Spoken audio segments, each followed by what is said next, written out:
This is the Roller Coaster Podcast, and I'm your host, Lucy Q.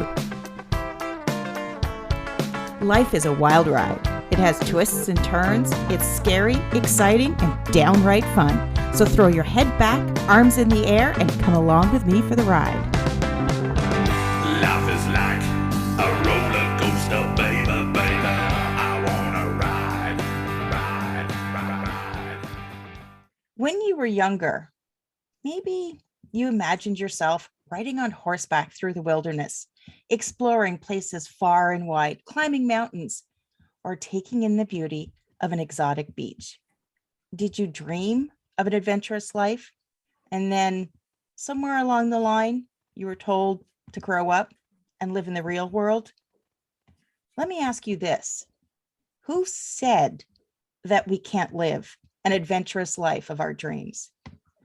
Joining me today is Florian Hornig, who in 2010 left the path well known to forge his own adventurous life. Welcome to the roller coaster, Flo. Well, hello, and thank you for having me. So just so our listeners can catch up to what you were telling me beforehand, you live a life of adventure. So where are you right now? Well, right now I am in a small marina on a small boat on a small Italian island. It's an old sailing boat, about 50 years old, and I'm in Elba. And I'm in the boat and the wind is blowing outside. So if you hear it whistling, well, that's the force of nature. That's adventure happening. Yes, and sometimes more than I planned. So tell me, Flo, what was the catalyst for you taking this courageous leap of faith and embarking on a life of adventure? I was miserable. I had everything that I thought you need to have in order to be successful. And yet I was absolutely unhappy. And looking back, that was, well, it wasn't a surprise, because what I tried to do is I was trying to live up to the expectation that other people had from me. So I wanted to have the office job. I wanted to basically live in a suit. I wanted to travel across Europe. I wanted to meet international managers, and I wanted to make money. I wanted to have a beautiful wife. I wanted to have the apartment and a sauna in my bathroom, and a chimney in the living room. And once I had all of this, something was still missing and I couldn't put my hand on it. And then things started to fall apart. And I realized that, well, if it didn't work this way, so more of what I didn't need in the first place won't make me happy, probably. So I thought, what would I do if I had the chance to? So I imagined somebody paying me the same salary, and all I need to do is prove that I'm happy. What would I do? And first I had no answer to that. And then slowly some things came to mind, and then I started living one after another. Well, and here I am, shaking in the Mediterranean. Yeah. And you talk about, you were going through the motions of doing all of these things that society expects us to do. And I've spoken to so many people, and I was in that position as well, where we're doing all of these things that we're told will make us happy. But really, we're fulfilling somebody else's agenda instead of living our purpose and living our life. And it can be really hard and really scary when you start to step towards that path less traveled, because the people around you think you're a little bit crazy. Oh, and they still think I am. When I look back at, because right now most people that used to be in my life about 10 years ago, they either got it or they're not in my life anymore. But when I look back, I was living the expectations of my colleagues, my wife, my parents, my former teachers. And when I look at my parents, they were born in a different world, in a different Germany, shortly after the Second World War. And for them, they grew up without a stable environment. For them, security was the most important thing to achieve. And so by going their own way and longing for security, they made something that their parents didn't have, but now they thought they figured it out and they wanted me to do the same. Have this 9-to-5 job, working for a company, having the house, the garden, the dog, the wife, and it's another time. It's my life. It's not their life. And the other thing that I did was I compared myself to people that were successful from my point of view. And what I missed back then is that they were 30, 40, 50 years older than me. So they had already gone their own path. And I thought I need to have that already. And so I was miserable because I wasn't there, and I did what I was supposed to, but it wasn't what I was longing for. And when I figured out that, I am the first person on this world to live my life, probably nobody else knows what's best for me. So I tried a couple of things, and some of them worked out beautifully, and others did not. And looking back, we're talking about the roller coaster, right? I went on vacation to Zanzibar with my girlfriend because she wanted to show me East Africa. And what did I do? I went into an adventure and started a lodge together with a local, and we built a lodge at the beach in Zanzibar. And then we moved there, and I lived in Zanzibar for a year, and I went swimming with dolphins every morning. And then when everything was set up and running, the police stopped me and arrested me. Oh, Because my partner had told them that I stole the keys to his lodge. oh.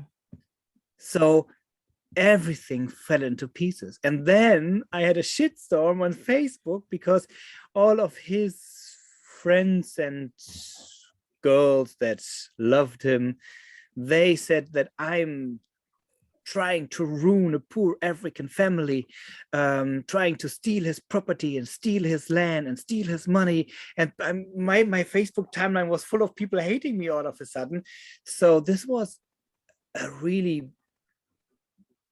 big backset. And I remember my father telling me that this is all your own fault. How stupid can you be to form a partnership with somebody so untrustworthy? But I made that experience. It's my own. It's part of myself. And yes, I suffered, but on the other hand, I used to live at the beach at the Indian Ocean in East Africa. Yeah, that in itself would have been an experience. It is. and it still is, because these people, talking of real life, it's winter approaching in the northern hemisphere here. So what did I do? I caught a cold. I'm still friends with a lot of people in East Africa. So now I have I'm renting a small house at the foot of the Kilimanjaro mountain, and we are organizing safaris. And I have a plot in a national park, and don't really know what to do with it because lions are running around there. Yeah, so if you look at this from the outside, it might be a stupid idea to invest into a piece of land where you're afraid to walk around without somebody to guide you. But no risk, no fun, isn't it? Yeah, and that's it exactly. But I'm sure the question that a lot of people are thinking right now is that, Is he crazy? well, no, I wasn't going to say is he crazy, because, that's completely opposite to what I think. But Mhm. somewhere along the line, you had to have pretty much sold everything you had and had to figure out how you were going to make money. So how did that process come about?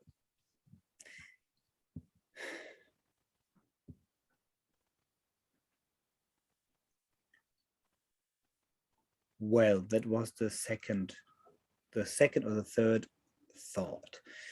First, I imagined what would I like to do when I had all the money in the world, and I found an answer for myself. So it might be the same for you. It might be something completely different.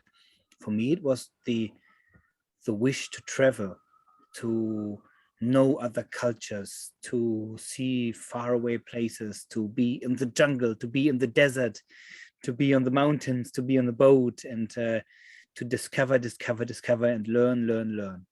And then when I was going deeper with that dream, I said, okay, and then I would like to tell other people about it.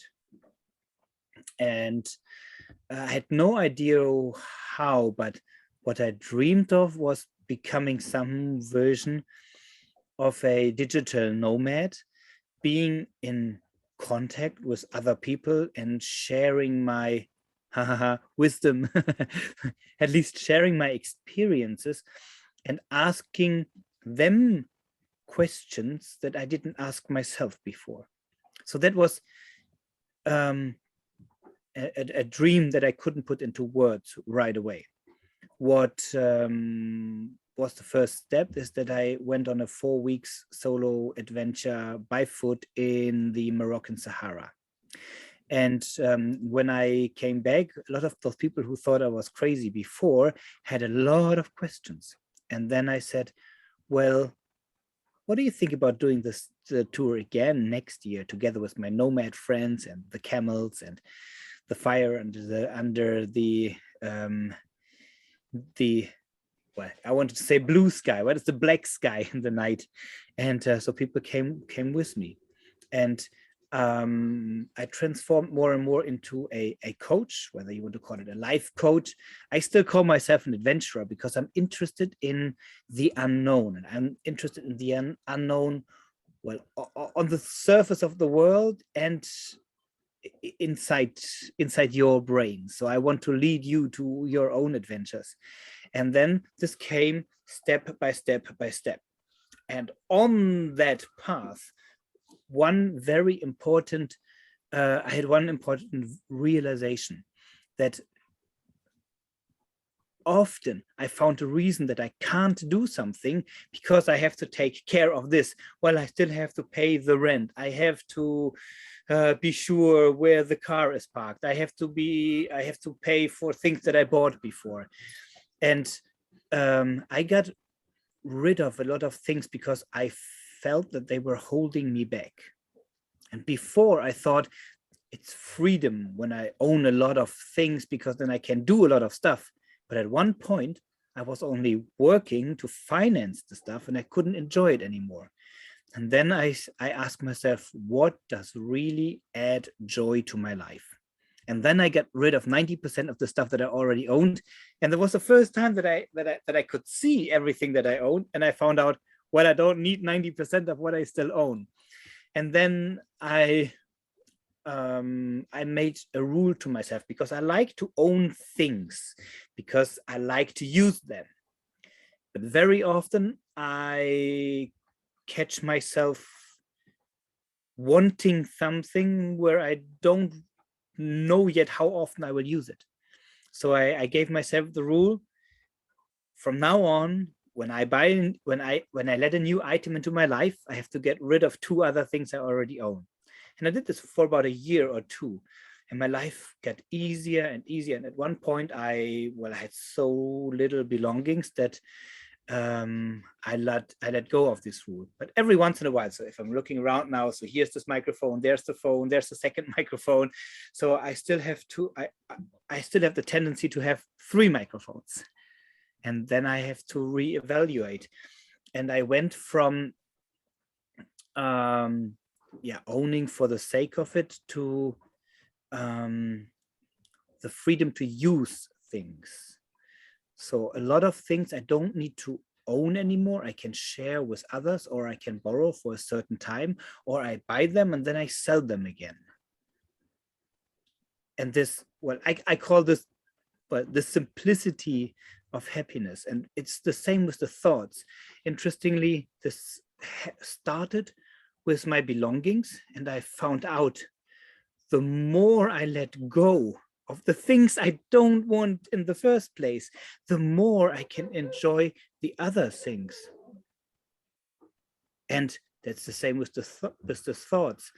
I had so many limiting beliefs because I thought, well, that's how you have to do it. That's how you should be.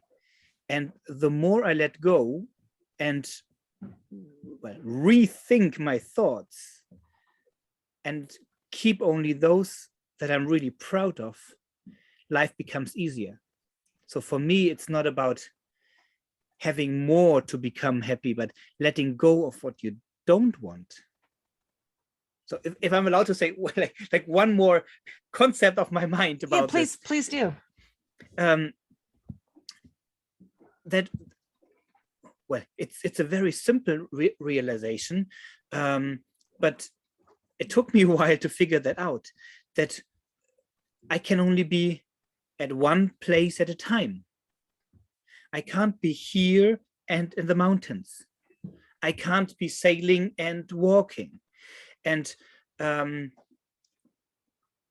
can't enjoy more than one thing at a time. So by, well, thinking it's okay that I'm not in the mountains now, or that it's okay that I'm not doing so many other things, I can focus on what I do right now. So that simplicity of having only a few things, those that you enjoy, doing only a few things at once, those that I truly enjoy, help my confused mind to enjoy much more often than before what I'm doing. I still struggle because I have so many things going on in my head. But this is,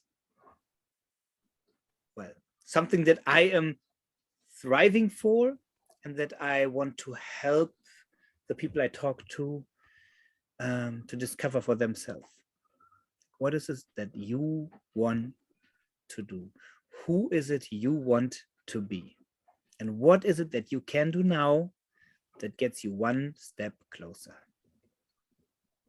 And those are such important questions, because for me, I keep going back to when we were in school.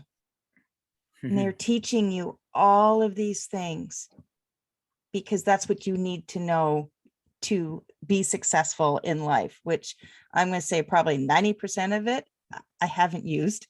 You know, it doesn't matter. But they never, in school, they never ask you, or they never encourage you to ask yourself those questions. And so, you know, we're repeating history with every graduating class. Is we're just churning out more people that in a sense are destined to be unhappy because they haven't asked themselves those questions. Yeah, I believe that's now a belief that I kept, that it's super helpful to know a lot. And it can be helpful to have access to a lot of resources. But what would be super helpful is that, okay, now that you know all of that, what's the way that you want to go? Meaning, what are the uncountable ways you don't want to travel? What is what you really want?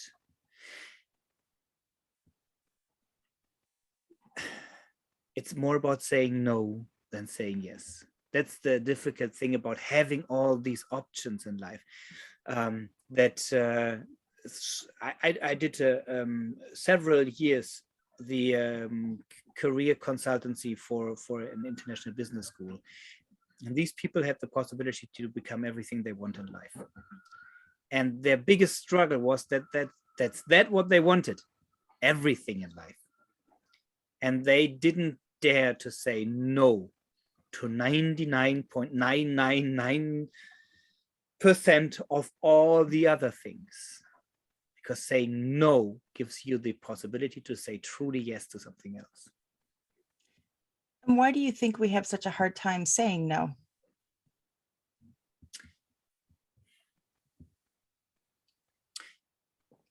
I don't know. I have an idea which could be two different reasons. One is that I mean, how long is life around on this planet? For quite some million times. And how long do humans exist? A couple of 100,000 years. And if you look at, well, the time of the world on a clock, then I think it's 1 minute before midnight that the human race put the foot on Earth. So there is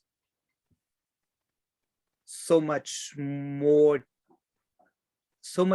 time passed for our ancestors that we can't remember, and that was always scarcity. There was always never enough. Well, every animal still has to fight every single day to survive. And if most of, well, the history of humans, they had to fight to just survive. Everything that they could put their hands on was making their life easier and better, because they came from almost nothing. But now we have the first time in human history, we reached a point where all of a sudden we don't have that scarcity. We could have everything. We could have all the knowledge we wanted. We could, I mean, in the Western world, I could have become, or I still could become everything I wanted to.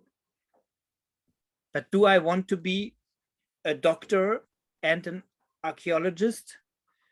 Maybe I should focus on one or the other. And I have the tendency to want everything. And this is another difficulty that, think about people like Michelangelo or Da Vinci. They had so many hobbies, and they mastered this being a generalist. Today we want to have the specialist, and I wonder where there is room for the generalists like me, because I am not the best in anything, but I have a very broad view on a lot of things. And then there is this, well, teaching from parents that were still coming from scarcity, that you should take everything you can because it will make your life better. And never before people had to consider that your life could be full. So on the one hand, this cultural teaching, and then this our driving towards securing our life. Yeah, that's definitely a very interesting perspective, but I think you're bang on. I think that has a lot to do with it. I have no idea. No, I mean, really, we don't. I mean, sure, we can dig back through all of the ancestral trauma and history and in garbage that we drag through from, generations before. But I don't know. I'm beginning to think that the cracks in that surface are getting bigger, because I'm finding more and more people like yourself and people like me that are stopping and asking these questions and saying, well, wait a second, who said that I ... Mm-hmm. I had a coaching just the other day with somebody who put some of my own concerns into words. And it was about dreams that he has, what he was aspiring. And then he asked me, well, what is your dream about this? And I gave him a very precise answer. But it was the question, who do you want to have been? That's quite interesting. And this is maybe, dear listener, if you take one question out of this, ask yourself, who do you want to have been? Because when we think about who do you want to become, you need to have the vision in your head, and you have to be the realist who is bringing the vision to life. And what happens right away, you have the inner critic who says, well, you can't do this because of. So, but when you say, who do you want to have been? It's looking back. And very often the realist and the critic is getting out of the way. And all of a sudden, it's the first time that you can freely express your vision. And what helped me is that I said, well, one day I'll be gone. That's inevitable. So it will happen. And those people who knew me, what do I want them to say about me? And all of a sudden, all the lodges at the beach don't count anymore, because I will go with empty pockets. So the only thing that I can pass on to everybody, and not only to one person, is my experience and my thoughts that they can implement in their own life. So it helped me to have a very clear vision. And that person said, now that you say this, I want to dump all my own thoughts, because they are not as clear as yours. And I think, who am I to even have visions if other people like you are so clear? I said, you know what? These are exactly my thoughts. But guess what? You are the only you. Nobody has your experience. Nobody was born, the place, the time, the way you were. Nobody has your experiences, and nobody has your thoughts. Take this life to make the best version of yourself. And guess what? You can't compare yourself to anybody else, because only you are you. So the only person you can compare yourself to is you yesterday. Wow. Normally I ask for your final thoughts and words of wisdom, but I think you just summed it up beautifully with that. So for our listeners, where is the best place for people to connect with you?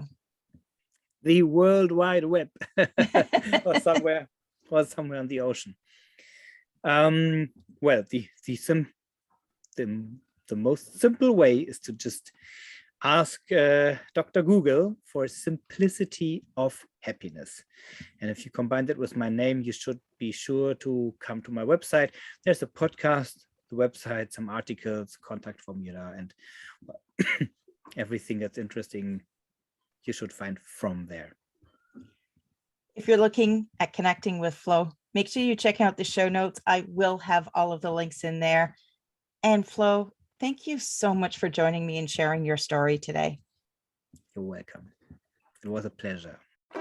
Thanks for listening to this episode of the Roller Coaster Podcast. Want to chat or share your ideas about today's show? Pop me an email at hello@therollercoasterpodcast.com. Don't forget to connect with me on Facebook and Instagram at The Roller Coaster Podcast. Our theme song, Roller Coaster, was performed by The Lucky Setback. Audio editing by the one and only Jeff Quigley of Quigley Creator. Life is like a roller coaster,